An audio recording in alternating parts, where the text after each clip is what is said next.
Movie के start में हमें एक फार्म हाउस को दिखाया जाता है जहाँ पर रात का वक्त था और एक चमकती हुई रोशनी उस फार्म हाउस में दिखाई देती है। ये चमकती हुई रोशनी कोई और नहीं बल्कि एक मैजिकल क्रिएचर था। अब जब सुबह होती है तो फार्म का ऑनर ये देखता है कि उसकी फार्म को किसी ने बर्बाद कर दिया है। अब उस ऑनर को बहुत ज्यादा गुस्सा आता है क्योंकि ये सब उस रोशनी की वजह से हुआ था। अब फार्म का ऑनर अपने तीनों बेटों को बुलाता है और कहता है कि अब तुम तीनों को इस फार्म की पहरेदारी करनी होगी। और यहीं पर हम ऑनर के सबसे छोटे बेटे जॉन को देखते हैं। जॉन को सभी निकम्मा समझते थे और उसके बड़े भाई भी उसकी अच्छाई का फायदा उठाते थे। जॉन के भाई उसको अकेले ही पहरेदारी करने का कहते हैं। जॉन भी इस काम के लिए मान जाता है और पहरेदारी के लिए अकेला ही तैयार हो जाता है। अब जब जॉन फार्म पर बैठा हुआ था तो अचानक से वहाँ पर उसको कुछ आवाज सुनाई देती है। वो अपने पीछे मुड़कर देखता है तो उसके पीछे एक व्हाइट कलर का घोड़ा खड़ा था। जॉन को अपनी आंखों पर यकीन नहीं होता कि उसने इतना बड़ा और सफेद कलर का घोड़ा देखा है। अब वो उस घोड़े को पकड़ने की कोशिश करता है। एक रस्सी वो घोड़े पर डाल देता है। अब वो घोड़ा तेजी से भागने लगता है मगर तभी जॉन उस रस्सी को पकड़ लेता है जिस वजह से जॉन भी उस घोड़े के साथ आगे चला जाता है। मगर जब घोड़ा थोड़ा सा आगे जाता है तो वो अनबैलेंस हो जाता है और दलदल में गिर जाता है। अब जॉन उस घोड़े की मदद करता है, उसको दलदल से बाहर निकाल लेता है। तभी जॉन देखता है कि उस घोड़े की आंखों में आंसू थे और ये देखकर जॉन उस घोड़े के लिए बहुत ही ज्यादा बुरा फील करता है। जॉन उस घोड़े से ये प्रॉमिस लेता है कि आइंदा वो घोड़ा उनके फार्म पर नहीं आएगा। जिसके बाद वो घोड़ा जॉन को शुक्रिया कहता है और वहाँ से चला जाता है। उसके बाद जॉन भी अपने घर आ जाता है। अब जॉन को दोबारा अपने फार्म से कुछ आवाजें आती हैं। जब जॉन वहाँ पर चेक करने जाता है तो वहाँ पर जाकर वो हैरान हो जाता है। वहाँ पर दो घोड़े बंधे हुए थे। अब इससे पहले जॉन वहाँ पर कुछ समझ पाता उसको एक आवाज बताती है कि ये तुम्हारे लिए एक गिफ्ट है। जॉन जब पीछे मुड़कर देखता है तो उसको एक छोटा घोड़ा नजर आता है जो कि उसको बताता है कि मेरा नाम फॉल है। असल में फॉल उस घोड़े का बेटा था जिसको जॉन ने रात को बचाया था।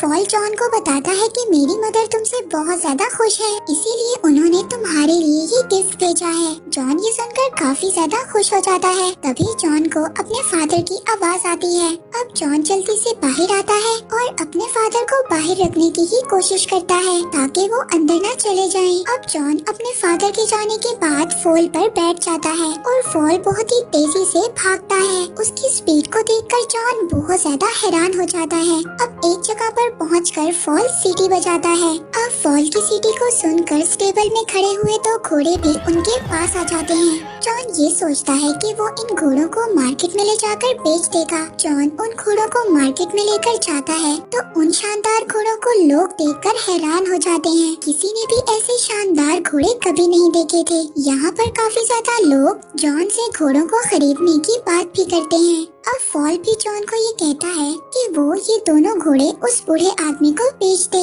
मगर जॉन ये दोनों घोड़े किंग को ही बेचना चाहता था। जब किंग वहाँ पर आता है तो उसको भी ये दोनों घोड़े बहुत ज्यादा पसंद आते हैं। मगर किंग का मिनिस्टर उससे कहता है कि उसको ये दोनों घोड़े चोरी के लग रहे हैं। किंग इसी बात का फायदा उठाकर बगैर पैसों के जॉन से वो दोनों घोड़े ले लेता है। जॉन किंग से जब पैसों की बात करता है तो किंग उसको बगैर जवाब दिए वहाँ से चला जाता है। फॉल यहाँ पर जॉन को डांटता है और कहता है कि मैंने तुम्हें कहा था ये दोनों घोड़े उस बूढ़े आदमी को बेच दो। खैर फॉल जब जॉन को उदास देखता है तो वो दोबारा से सीटी बजाता है और वो दोनों घोड़े जॉन के पास आ जाते हैं। लेकिन उन दोनों घोड़ों की वजह से किंग की बग्गी पलट जाती है और वो आटे की बोरियों में गिर जाते हैं। अब किंग को इस बात से बहुत ज्यादा गुस्सा तो आता है मगर किंग चैम्बर की वजह से कुछ भी नहीं कहता और वो जॉन से इन घोड़ों की कीमत लगाने का कहता है। जॉन उन घोड़ों की बहुत ही ज्यादा कीमत लगाता है जिस पर किंग के लोग उसको सजेस्ट करते हैं कि वो जॉन को अपने पास ही काम करने के लिए रख ले क्योंकि जब जॉन यहाँ पर रहेगा तो किंग अपनी बेइज्जती का बदला भी ले सकते हैं। जॉन भी उनकी बात को एक्सेप्ट कर लेता है और वहाँ पर रहकर किंग के कामों को करने लगता है। अब किंग का असिस्टेंट किंग से कहता है क्यों ना हम जॉन से एक फिनिक्स बर्ड को बुलवाएं। वो एक फायर बर्ड था और उसको लाना बहुत ज्यादा मुश्किल था। अब किंग का असिस्टेंट ये कहता है कि उसको लाना बहुत मुश्किल है और जॉन उसको कभी भी ला नहीं सकेगा और तभी आप जॉन को मौत की सजा सुना देना। अब किंग को अपने असिस्टेंट का आइडिया बहुत अच्छा लगता है। किंग अब ये सब जॉन से कहता है। जॉन भी इस बात के लिए तैयार हो जाता है। अब फॉल को जब ये बात पता चलती है तो वो जॉन से कहता है कि ऐसा करना बहुत ही ज्यादा खतरनाक है,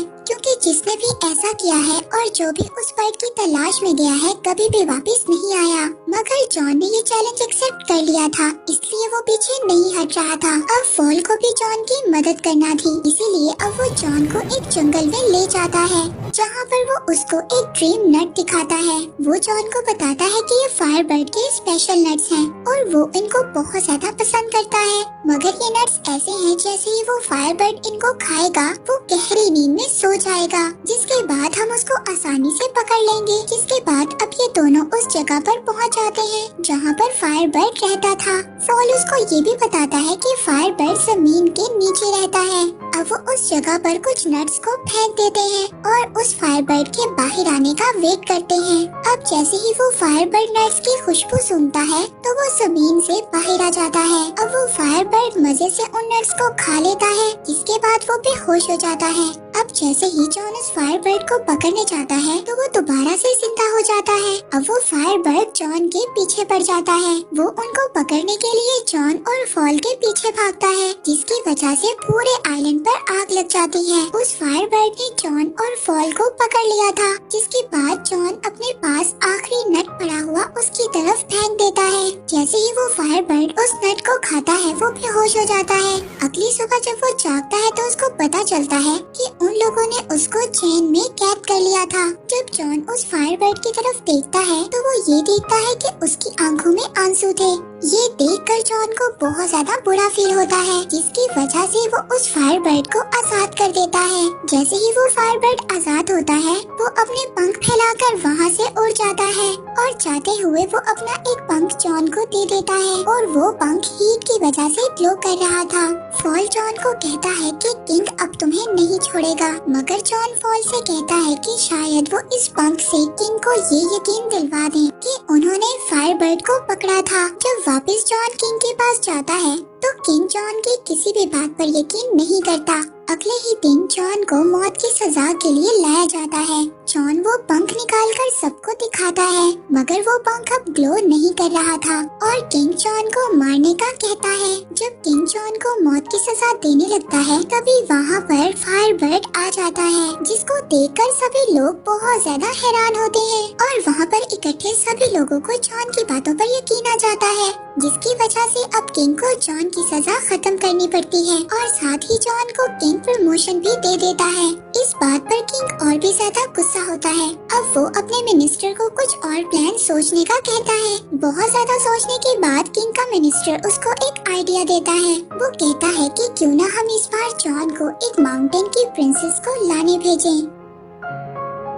पहले तो जॉन इस बात पर कामयाब नहीं होगा और अगर वो ऐसा कर लेता है तो इसमें आपका ही फायदा है। आप उस प्रिंसेस से शादी कर लेना, दोनों ही तरफ में आपका फायदा है। किंग को ये आइडिया बहुत ही ज्यादा पसंद आता है और वो जॉन को इस मिशन पर भेज देता है। अब जॉन उस सार माउंटेन पर पहुंच जाता है जहां पर वो प्रिंसेस रहती थी। वो देखता है कि माउंटेन पर कैसल के अंदर जाने का रास्ता एक बहुत ही मोटी बर्फ से बना हुआ है, जिसको तोड़ना बहुत ही ज्यादा मुश्किल था। तभी अचानक से वहाँ पर फायर बर्ड का एक पंख उड़कर आता है और उस बर्फ की दीवार में लग जाता है, जिससे वो दीवार टूट जाती है, जिससे वहाँ पर एक पानी का सैलाब आ जाता है। फॉल उसमें बहकर नीचे गिर जाता है और एक स्नोबॉल की तरह माउंटेन से नीचे गिर जाता है। जॉन अब कैसल के अंदर जाता है। उसको वहाँ पर बहुत ज्यादा लड़कियाँ नजर आती हैं और वो सभी लड़कियाँ सो रही थी। अब उनमें से असल प्रिंसेस कौन सी थी ये जानना बहुत ही ज्यादा मुश्किल था, लेकिन उस फायर बर्ड का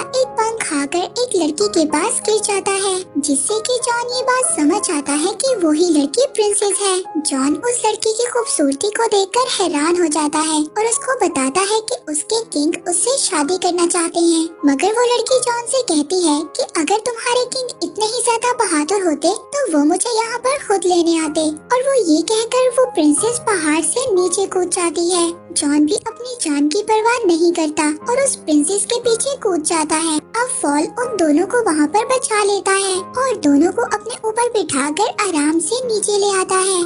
फॉल जॉन को देखकर ये समझ गया था कि जॉन प्रिंसेस को पसंद करने लगा है। फॉल उसको समझाता है कि अगर ये बात किंग को पता चल गई तो तुम्हारे लिए मुसीबत और भी ज्यादा बढ़ जाएगी। यहाँ पर प्रिंसेस भी सब बातें छुपकर सुन लेती है। प्रिंसेस को भी ये लगता था कि वो शायद जॉन को पसंद करने लग गई है। इसके बाद वो लोग किंग के पास वापस जाते हैं। वहाँ पर सभी लोग इतनी खूबसूरत प्रिंसेस को देखकर हैरान हो जाते हैं। अब किंग जब जॉन को जिंदा देखता है तो उसको गुस्सा तो आता है, मगर किंग के आदमी उसको समझाते हैं कि इसमें उसका ही फायदा है। अब वो लोग जॉन को प्रमोट भी कर देते हैं, मगर जॉन इन सबसे ज्यादा खुश नहीं था। उसको प्रिंसेस की फिक्र थी। अब वो छुपकर प्रिंसेस के पास जाता है। इससे पहले कि वो प्रिंसेस को कुछ बताए, किंग के लोग आकर प्रिंसेस को वहाँ से ले जाते हैं। अब किंग प्रिंसेस को शादी के लिए प्रपोज करता है, मगर प्रिंसेस उससे कहती है कि वो एक शर्त पर शादी करेगी कि अगर वो प्रिंसेस को वो रिंग ला कर दे जो उसकी दादी की थी, और वो रिंग एक समंदर में गिर गई थी, और वो रिंग जब तक उसके पास नहीं आ जाती वो शादी नहीं कर सकती। अब प्रिंसेस की बात से किंग वहाँ पर परेशान हो जाता है, मगर तभी वहाँ पर जॉन आता है। जॉन को जब किंग देखता है तो ये काम भी जॉन को कह देता है। जॉन फॉल से उस किंग के बारे में बात करता है, मगर फॉल उसको कहता है कि उस रिंग के बारे में उसको कोई भी नॉलेज नहीं है। मगर फॉल इस बारे में अपनी मदर से बात करता है। वो उसको बताती है कि वो रिंग वेल के पेट में है, जो वेल उनको समंदर के बीच एक आइलैंड के पास मिलेगी। अब जॉन फॉल के साथ जाता है, मगर वहाँ पर कुछ बर्ड्स के टकराने से फॉल नीचे गिर जाता है और पता चलता है कि जॉन उस वेल तक पहुँच गया है। जॉन पानी के नीचे बड़ी बड़ी जंजीरों को देखता है और उन जंजीरों से बंधी हुई एक बहुत बड़ी वेल को देखता है। जब जॉन पानी से बाहर आता है तो फॉल उसको बताता है ये पूरा आइलैंड ही असल में वो वेल है जिसके बारे में फॉल की मदर ने उसको बताया था। जॉन वेल से पूछता है कि ऐसा उसके साथ किसने किया। वेल जॉन को बताती है कि उसने गलती से कुछ शिप्स को निगल लिया था, इसीलिए वहाँ पर बाकी सेलर्स ने उस वेल को यहाँ पर कैद कर दिया। मगर अब ये वेल अपनी गलती को सुधारना चाहती है। जॉन को उस वेल के लिए बहुत ज्यादा बुरा लगता है। अब जॉन को एक आइडिया आता है। वो ये सोचता है कि अगर वो इस वेल को ठीक दिलवा दे तो वो इसके अंदर से शिप्स को निकाल सकता है, और अपने प्लान के अकॉर्डिंग वो उस वेल की नाक में चले जाते हैं और उसकी नाक को टिकल करने लगते हैं। तभी उस वेल को एक बहुत बड़ी छींक आती है और वो सभी शिप्स उसके अंदर से बाहर आ जाती हैं, जिसके बाद ये वेल उस समंदर के अंदर दोबारा चली जाती है। उस वेल के जाने के बाद जॉन को वो रिंग याद आती है और जॉन उदास हो जाता है क्योंकि वेल अब जा चुकी थी। मगर तभी वहाँ पर एक क्रैब रिंग को लेकर आ जाता है और वो जॉन को बताता है कि ये वेल ने उसके लिए भेजी है, क्योंकि वो वेल दिल की बातों को जान लेता है। इसके बाद वो रिंग को लेकर प्रिंसेस के पास जाते हैं, जहाँ पर उनकी नजर उस फायर बर्ड पर भी जाती है जिसको किंग ने बिल्डिंग से बांध दिया था। जॉन प्रिंसेस को वो रिंग देता है, जिसे देखकर वो ये समझ जाती है कि जॉन उसके लिए कुछ भी कर सकता है। उधर दूसरी तरफ किंग का आदमी फॉल को दूरबीन से देख रहा था। उसको बोलता हुआ जब वो किंग का आदमी देखता है तो उसको ये लगता है कि फॉल एक डेविल है। वो सभी लोग वहाँ पर फॉल को पकड़ने जाते हैं और इसी दौरान किंग भी उठ जाता है। वो जब फॉल को प्रिंसेस की विंडो पर देखता है तो वो फॉल को शूट कर देता है, पर जॉन चाहकर भी फॉल को बचा नहीं पाता। इसके बाद किंग ये ऐलान करता है कि जॉन को प्रिंसेस के किडनैप करने के जुर्म में नौकरी से निकाला जाता है और कुछ ही दिनों में उसको मौत की सजा मिलेगी। तभी प्रिंसेस फॉल से मिलती है और उसको बताती है कि उसके एक आइडिया की वजह से जॉन और भी ज्यादा मुसीबत में फंस गया है। वो फॉल को बताती है कि उसने किंग को शादी से बचने के लिए 3 अलग अलग पॉट्स में नहाने के लिए कहा था, जहाँ पर पहले पॉट में उबलता हुआ पानी और दूसरे पॉट में बर्फ का पानी और तीसरे में उबलता हुआ दूध होगा। उसने किंग को बताया कि ऐसा करने से वो दोबारा से जवान हो जाएंगे, मगर किंग को ये सब ठीक नहीं लग रहा था, जिस पर किंग का आदमी उसको कहता है कि पहले वो इन सब चीजों को जॉन पर आजमा कर देखे। अब प्रिंसेस फॉल को इस बात से बचने का तरीका बताती है। अगर वो पहले पॉट में उसकी दादी की रिंग और दूसरे पॉट में उस फायर बर्ड का पंख और तीसरे में लाइफ और डेथ फ्लावर्स डाल दें तो जॉन की लाइफ बच सकती है। फॉल प्रिंसेस से उन फ्लावर्स के बारे में पूछता है, जिस पर प्रिंसेस फॉल को कहती है कि वो फ्लावर्स उसको दुनिया के आखिरी कोने में मिलेंगे।